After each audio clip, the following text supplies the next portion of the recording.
চলচ্চিত্র প্রযোজক রহমতুল্লাহর বিরুদ্ধে চিত্রনায়ক শাকিব খানের ডিজিটাল নিরাপত্তা আইনে করা মামলাটি খারিজ করে দিয়েছেন আদালত। প্রযোজকের আইনজীবী ডক্টর মোহাম্মদ তবারক হোসেন ভূঁইয়া খবরের কাগজকে এই তথ্য নিশ্চিত করে জানান, প্রাথমিকভাবে অভিযোগ প্রমাণিত না হওয়ায় গত 1 সেপ্টেম্বর আদেশ দিয়ে মামলাটি খারিজ করে দেন সাইবার ট্রাইব্যুনাল।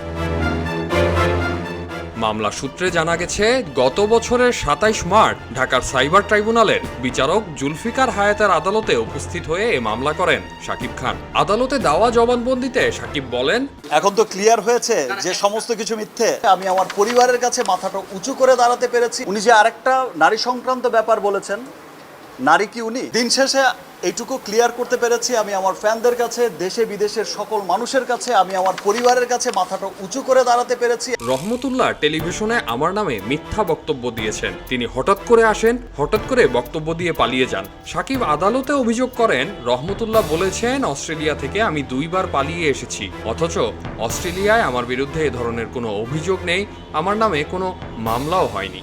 উনি বলেছেন অস্ট্রেলিয়ান পুলিশের হাতে আমি গ্রেপ্তার হয়েছি, আমার নামে ওয়ারেন্ট হয়েছিল, আমি অস্ট্রেলিয়া থেকে পালিয়ে এসেছি।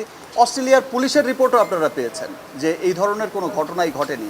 আদালত পিবিআইকে তদন্ত করে প্রতিবেদন দাখিলের নির্দেশ দেন। এই মামলার 4 দিন আগে 2023 সালের 23 মার্চ একই প্রযোজকের নামে চাঁদাবাজি ও হত্যার হুমকির অভিযোগ এনে ঢাকা মেট্রোপলিটন ম্যাজিস্ট্রেট আরাফাতুল রাকিবের আদালতে একটি মামলা করেন শাকিব খান। কিন্তু মামলা করে নিজেই বারবার আদালতে অনুপস্থিত থেকেছেন। এ পর্যন্ত শাকিব খান তার আইনজীবীর মাধ্যমে আদালত থেকে মোট 6 বার সময় চেয়ে নিয়েছেন।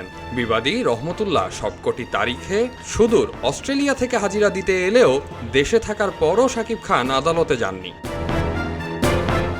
এর পরিপ্রেক্ষিতে শাকিব খানের বিরুদ্ধেও মানহানির অভিযোগে পাল্টা মামলা করেছেন প্রযোজক রহমতুল্লাহ। গত বছরের 13 এপ্রিল ঢাকার মহানগর দায়রা জজ আদালতে দণ্ডবিধি 499, 500 ও 501 ধারায় মামলাটি করা হয়। মামলাটি বর্তমানে চলমান রয়েছে এবং পিবিআই ইতোমধ্যেই এই মামলার তদন্ত রিপোর্ট আদালতে দাখিল করেছেন বলে জানিয়েছেন রহমতুল্লাহর আইনজীবী ডক্টর মোহাম্মদ তবারক হোসেন ভূঁইয়া।